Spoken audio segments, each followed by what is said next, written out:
The rise of AI has made it increasingly easy to generate lots of content, making it hard for creators, particularly new creators, to stand out. But there is one way that you can break through the noise and truly connect with your audience. Hi, I'm Daryn, and I think I know you. You are a creator or an entrepreneur who really wants to make an impact. You want to change some lives, and you're putting in the time, you're making the content, but something is just not clicking. This isn't a YouTube algorithm problem, as much as we like to blame the algorithm. It's a storytelling problem. The first thing that I will bet that you are doing is you are focused on hacks that you're learning from other gurus, and you're not focused on character. And that is the most important thing on YouTube. That is why people blow up on YouTube, because people don't follow ideas, they follow people. So who are you as a character? You need to focus on that and communicate that very clearly in the very first place where people meet you. And that is your thumbnail. That can come down to aesthetic things like how you're dressed, how your hair is styled. Do you have glasses on? Are you in a suit? And also it comes down to where you're at and whether you remove your background or you don't remove your background. Because if you're using a tool like Canva, and actually most photo editing tools, you can pretty easily remove your background. I've actually had more success with removing my background, but I've seen a lot of creators that have blown up that you're seeing their background because the background is also helping define that character, because it's showing who they are in the world that they live in. And if they are in a very interesting world, then you're probably going to click on that video because you're interested in that person. One thing that will really help a lot of you is that you are actually not cropping yourself in enough in your thumbnails. I see a lot of you and the shot is like this. That's not really helpful because you can't really see my eyes. You can't really connect with me because it's so far away. And the way people are going to connect with you is through your eyes, right? So you actually really want to be more in here. Sorry, I'm looking at my monitor as I'm doing this, so my eyeline is off. So you want to be here. See the power in that? See how powerful the connection is? How close I am to you? That's what you want. And then you can do like some expressions. Woo, it's a little YouTubey, but it's okay.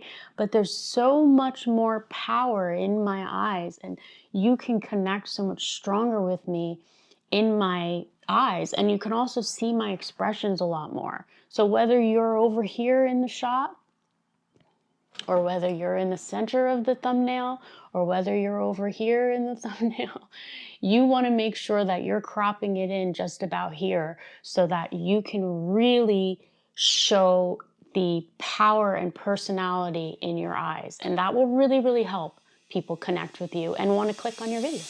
Then you can use the hacks and the templates and all of that for your title, because there's really not that many creative ways you can title a video. In fact, I would recommend that you use a tool like vidIQ to just help you with titles. It's an AI tool. It's not perfect, but it does help, especially if you're new to YouTube.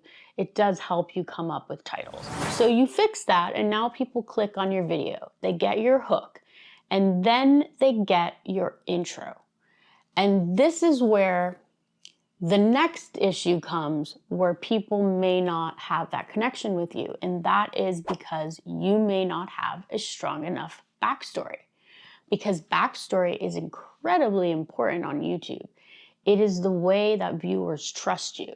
It's also the way that you are able to show your credibility, especially if you're positioning yourself as an expert in the field. So I'm going to do a whole video on backstory.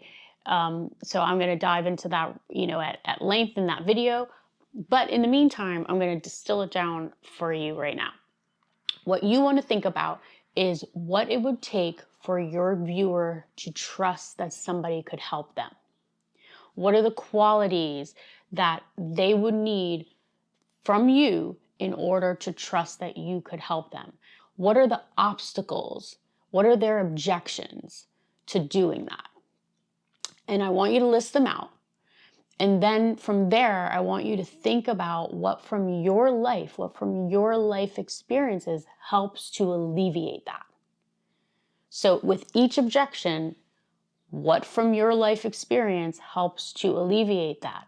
And I want you to then take that information and come up with like a 2-sentence backstory that you can have in your videos and also potentially in your about description.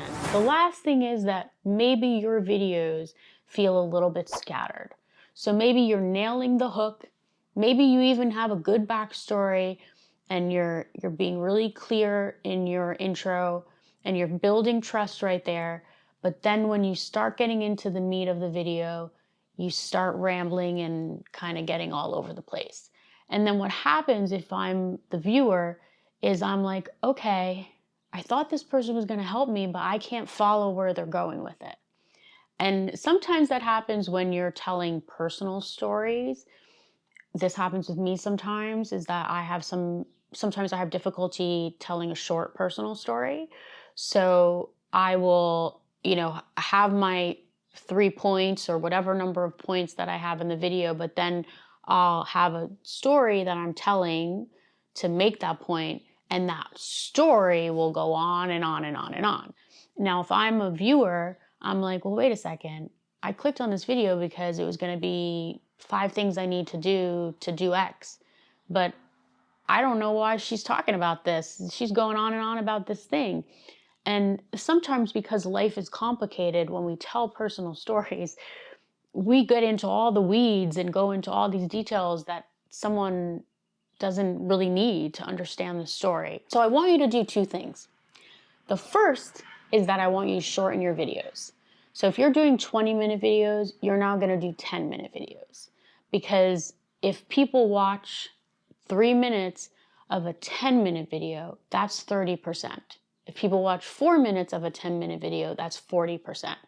But if people only watch 3 minutes of a 20-minute video, then that's, 15%? That doesn't look good to the algorithm. So the algorithm is not going to really support your video because it seems like people are not really engaging with it. And also it's sort of telling you that your viewers don't want 20-minute long videos from you. So you need to learn from that as well. So let's half the length of your videos and make them shorter so that your retention is now going to improve. So that's the first part. The second part is I want you to film your videos differently. What I want you to do is I want you to script out. You can bullet point. You don't have to actually write a script, but I want you to script out your hook, your intro that has this trust builder in there that we talked about a little bit earlier. And then I want you to have 3 points, 2 to 3 points that you're going to make in your video. And I want you to bullet point out within those points what you're going to talk about. And then I want you to film every section separately. And in between, I want you to look at your notes. And I want you to be very focused so that what you're recording does not have all the rambling and you don't go off into some non sequitur, that your stories are very focused. And that's what I want you to do. It's going to take you maybe a little longer to edit because you're going to have to edit each of those sections together, but your retention is going to be so much better. Now, if this was helpful for you, I actually have just started offering one-on-one coaching. I'm really excited about it. So if you would like to work with me one-on-one, I will pop a link in my description and in my pinned comment. I took a breath there. Like I really took it in. I would click on that. Hopefully we can work together one-on-one and really make some powerful storytelling. And for the rest of you, I have a lot of content on this channel. I'll bet you haven't seen all of it. So I would click on the video that YouTube is recommending because it's probably one you haven't seen and you should check it out. Until next time, keep creating and I will see you soon.